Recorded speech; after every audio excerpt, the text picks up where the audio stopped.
Hello everyone, welcome back to this video. तर friends, आजच्या या व्हिडिओमध्ये आपण वेगवेगळ्या प्रकारच्या मराठी वाक्यांवरून इंग्रजीतील काळ त्यांच्या रचनेनुसार म्हणजे स्ट्रक्चरनुसार शिकणार आहोत.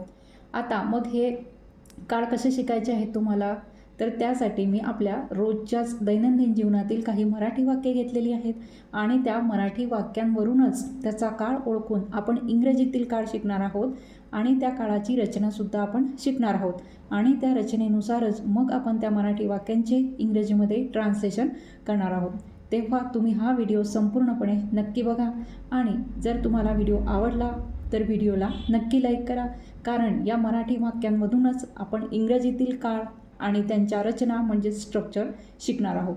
तर आता इथे बघा, मी इथे सर्वात फर्स्ट सेंटेन्स लिहिलेला आहे. मी चहा मागविला आहे. बघा, एखाद्या वेळेस आपण बाहेर कुणी ओळखीची व्यक्ती आपल्याला भेटली तर आपण कुठेतरी बसतो आणि मग आपण लगेच ती व्यक्ती उठायला लागली तर आपण लगेच म्हणतो की नाही, नको नको, थांबा, मी चहा मागवला आहे, ऑर्डर केला आहे एखाद्या ठिकाणाहून, चहाच्या ठिकाणाहून. तर मग आता हे सेंटेन्स इंग्रजीतून कसं तयार करायचं, तर त्यासाठी सर्वात आधी हा काळ कोणता आहे बघा. सर्वात शेवटी क्रियापद आहे असं आहे, म्हणजेच हा वर्तमान काळ आहे. आणि मागविला आहे म्हणजे ऑर्डर देऊन झालेली आहे, म्हणजेच क्रिया पूर्ण झालेली आहे. म्हणूनच हा जो काळ आहे तो पूर्ण वर्तमान काळ आहे.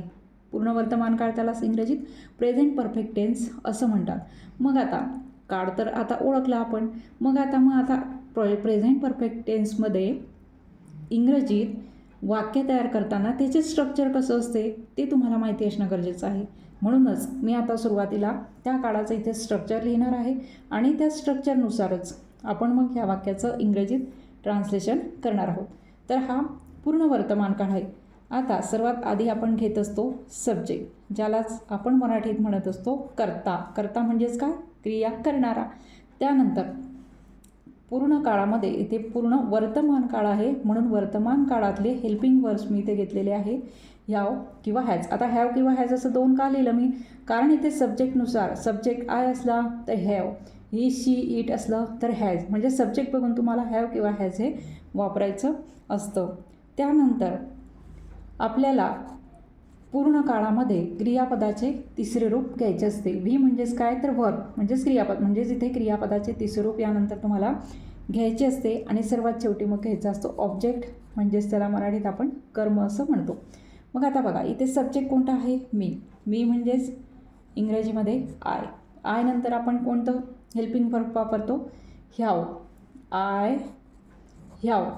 त्यानंतर आपल्याला काय घ्यायचं आहे, क्रियापदाचे तिसरे रूप. आता क्रियापद आहे मागविला म्हणजेच मागवणे. आता मागवणे त्यासाठी आपण चहा, जेव्हा एखाद्याला सांगतो की चहा आण, म्हणजे आपण ऑर्डर देत असतो त्याला की 1 कप चहा आण, 2 कप चहा आण, म्हणजे ऑर्डर देत असतो, म्हणजेच हे क्रियापद आहे. मग आता या क्रियापदाचं तिसरं रूप आहे ऑर्डर्ड, म्हणजेच ORDERED. ऑर्डर्ड हे ऑर्डर, तर ऑर्डर्ड ईडी लागलेला आहे. सेकंड आणि थर्ड जे रूप आहे ते सेम आहे. मग आय ह्या ऑर्डर, मी मागवला आहे किंवा ऑर्डर केला आहे. काय ऑर्डर केला आहे, ऑब्जेक्ट का आहे, चहा, म्हणून आपण तो सर्वात शेवटी घेऊ. आय ह्या ऑर्डर टी, म्हणजेच मी चहा मागवला आहे. तर बघा, अशा प्रकारे तुम्हाला काळ ओळखता आला. काळाची रचना जर तुम्हाला माहिती असली तर तुमचं मराठीतलं वाक्य इंग्रजीत करताना कधीही चुकणार नाही, कारण हे स्ट्रक्चरनुसारच बनवलं गेलं पाहिजे, तर तुमचं ते इंग्रजीतील वाक्य अगदीच बरोबर आहे. आता नेक्स्ट बघा, तो माझा दूरचा नातेवाईक आहे. बघा, एखाद्याने एखाद्याविषयी सांगितलं की हा भेटला होता, हा तो माझा दूरचा नातेवाईक आहे असं आपण त्याला सांगतो. तुमचा नातेवाईक आहे का, तर हो, तो माझा दूरचा नातेवाईक आहे. अशा प्रकारे आपण वाक्य केव्हा बोलत असतो. मग आता आहे म्हणजे हा वर्तमान काळ तर आहेच, पण इथे कोणत्याही प्रकारची क्रिया झालेली आहे का, कर्त्याने क्रिया केलेली आहे का, तर नाही.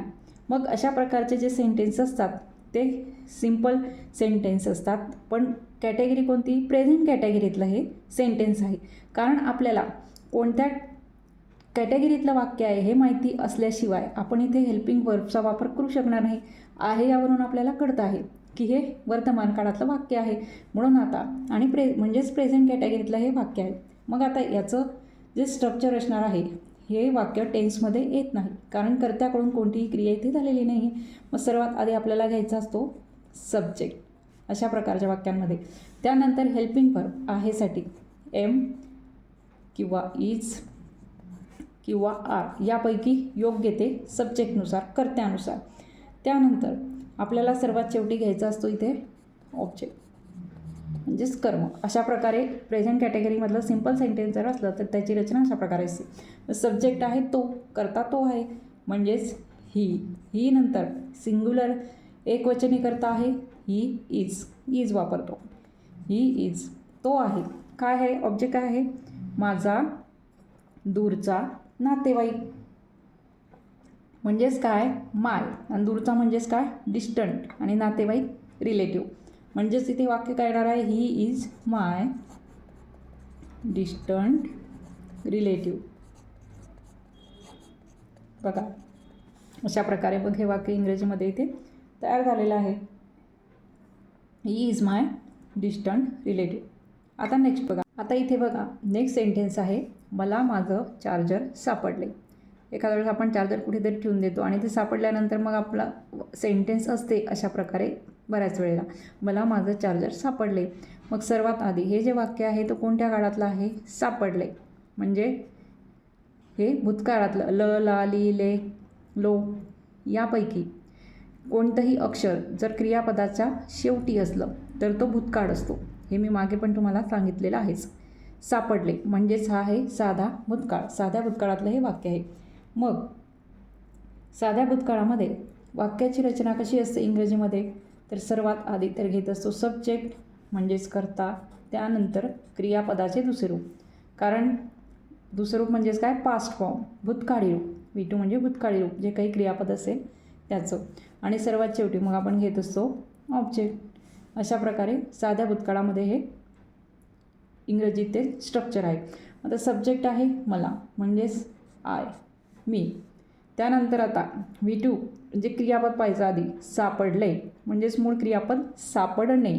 मग आता सापडण्यासाठी आपण फाईंड आणि मग आपल्याला काय करायचं आहे? त्याचा V2 फॉर्म घ्यायचा आहे म्हणजेच भूतकाळी रूप घ्यायचं आहे. मग ते आहे फाईंडचं फाऊंड. आय फाऊंड मला सापडले. म्हणजे काय सापडले? ऑब्जेक्ट काय आहे? माझं चार्जर. म्हणून आपण इथे माझ्यासाठी माय चार्जर. बघा आय फाऊंड माय चार्जर.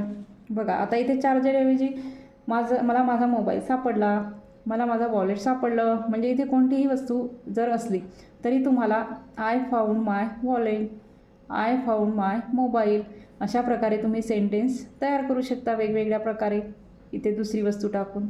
आता बघा नेक्स्ट सेंटेन्स. तो बाहेर गेला आहे. बघा हे वाक्य पण आपल्या बोलण्यात बऱ्याच वेळेला येत असते. तो बाहेर गेला आहे. एखाद्याने विचारलं तर आपण म्हणतो तो बाहेर गेला आहे. मग आता हे सेंटेन्स कोणत्या काळातलं आहे ते बघायचं आधी.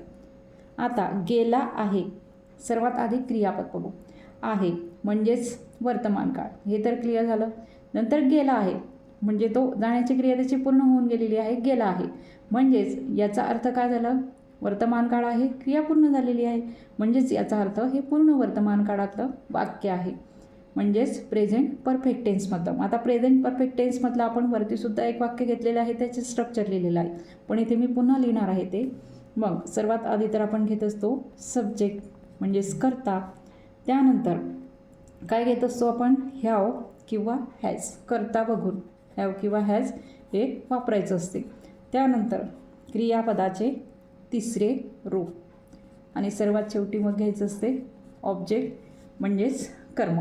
अशा प्रकारे प्रेझेंट परफेक्ट टेन्स म्हणजेच पूर्ण वर्तमान काळातलं वाक्य जर तुम्हाला इंग्रजीतून बोलायचं असलं तर अशा प्रकारे त्याचं स्ट्रक्चर आपल्याला माहिती असणं गरजेचं आहे, तेव्हाच तुम्ही ते वाक्य बनवू शकाल.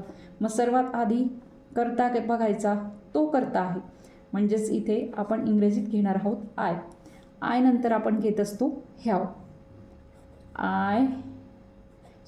इथे तो बाहेर गेला आहे असं दिलेलं आहे म्हणून आपण इथे तोसाठी आपण ही शब्द वापरतो.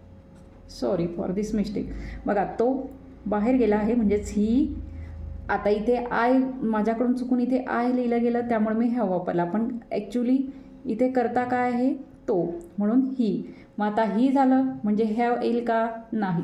ही नंतर इथे येईल हॅज. He has. नंतर आपल्याला घ्यायचं आहे V3 फॉर्म क्रियापदाचे तिसरे रूप. क्रियापद आहे गेला म्हणजे जाणे, त्यासाठी आपण गो हा शब्द वापरतो म्हणजेच त्याचं तिसरं रूप आहे गॉन.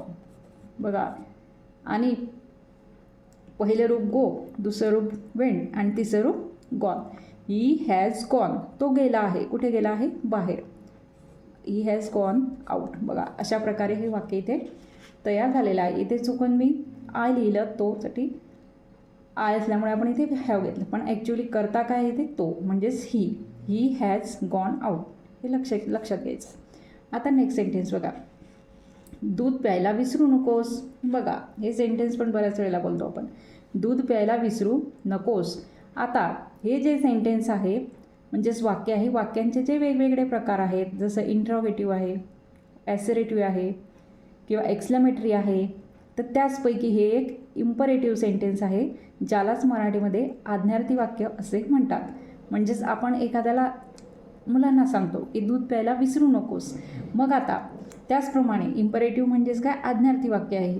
त्याचप्रमाणे विसरू नकोस म्हणजे इथे एक प्रकारे नकार आलेला आहे, म्हणजेच हे नकारार्थी आज्ञार्थी वाक्य आहे. मग आता जेव्हा आपण एखादा आज्ञार्थी वाक्य बनवत असतो तेव्हा आपण घेत असतो डू. पण मग आता आपल्याला काय दिसतं आहे? हा नकार आहे, म्हणून त्यासाठी आपण डू नॉट असं घेणार आहोत. म्हणजेच याचं स्ट्रक्चर कसं येणार आहे? Do plus not. Do not म्हणजेच काय? संक्षिप्त रूप डोंट. त्यानंतर आपल्याला घ्यायचं असते V1 फॉर्म, क्रियापदाचे पहिले रूप, आणि सर्वात शेवटी आपल्याला घ्यायचं आहे ऑब्जेक्ट, म्हणजेच काय? तर कर्म. आता डू नॉट असं न घेता आपण इथे घेऊ डोंट, संक्षिप्त रूप डोंट. आता क्रियापदाचं पहिलं रूप. आता आपण विसरू नकोस. आता इथे दोन क्रियापद आलेले आहे, विसरणे आणि पिणे. त्यापैकी मी तुम्हाला बऱ्याच वेळेला असे दोन क्रियापद आले तर आपण ह्या प्रकारचं जे क्रियापद असते ते घेत असतो आधी, म्हणून डोंट. आता विसरणे, त्यासाठी आपण घेत असतो फॉरगेट. डोंट फॉरगेट म्हणजेच काय? विसरू नकोस. काय विसरू नकोस? ऑब्जेक्ट काय आहे? दूध ऑब्जेक्ट आहे, आणि प्यायला हे एक वर्ब आहे, म्हणून आपण इथे घेणार आहोत डोंट फॉरगेट. आधी वर्ब घेणार आहोत टू. पिणे, त्यासाठी आपण वापरतो drink. Don't forget to drink. प्यायला विसरू नकोस. काय प्यायला विसरू नकोस? ऑब्जेक्ट काय आहे? दूध, म्हणून आपण इथे घेणार आहोत milk. Don't forget to drink milk. किंवा इथे तुम्ही दुसऱ्या दुधाऐवजी काहीही टाकू शकता, किंवा एखाद्या वस्तूचं नावसुद्धा तुम्ही इथे लिहू शकता. पेन घ्यायला, आता इथे प्यायला नाही येणार, पेन घ्यायला विसरू नकोस. पेन न्यायला विसरू नकोस. घ्यायला किंवा न्यायला विसरू नकोस असं सुद्धा एक्झामला जाताना आपण मुलांना इन्स्ट्रक्शन देत असतो. एक प्रकारे हे इम्परेटिव्ह आज्ञार्थी वाक्य असतात. म्हणजेच पेन न्यायला विसरू नकोस म्हणजेच काय? डोंट फॉरगेट नेणे, त्यासाठीचा शब्द इथे घ्यायचा आणि शेवटी ऑब्जेक्ट घ्यायचा पेन. अशा प्रकारे मग हे सेंटेन्स तयार होत असतात. आता इथे बघा, लास्ट सेंटेन्स आहे, मला खूप भूक लागली आहे. बघा, बऱ्याच वेळेला असे वाक्य मुलं बोलत असतात. मग आता हे जे वाक्य आहे, हे वाक्य कोणत्या काळातलं आहे ते ओळखून त्याच्या रचनेनुसार मग नंतर ह्या वाक्याचे इंग्रजीमध्ये तुम्हाला ट्रान्सलेशन करायचे आहे आणि ते कमेंट बॉक्समध्ये लिहायचे आहे. तिथे मी तुमचे ते ट्रान्सलेशन चेक करणार आहे. बघा, आता आजच्या ह्या व्हिडिओमध्ये आपण वेगवेगळ्या प्रकारचे कार्ड शिकलो, जसं की पूर्ण वर्तमान काळ किंवा एक प्रेझेंट कॅटेगरीमधलं सिम्पल सेंटेन्स, साधा भूतकाळ किंवा पूर्ण भूतकाळ, इम्परेटिव्ह म्हणजे आज्ञार्थी वाक्य शिकलो आपण. म्हणजेच रोजचे आपले जे मराठी वाक्य असतात त्या मराठी वाक्यांमधूनच आपण इंग्रजीतील वेगवेगळे काळ आणि त्याच्या रचना शिकलो. तेव्हा आजचा हा माझा व्हिडिओ कसा वाटला ते कमेंट करून नक्की सांगा आणि व्हिडिओ जर आवडला असेल तर व्हिडिओला नक्कीच लाईक करा. थँक्यू.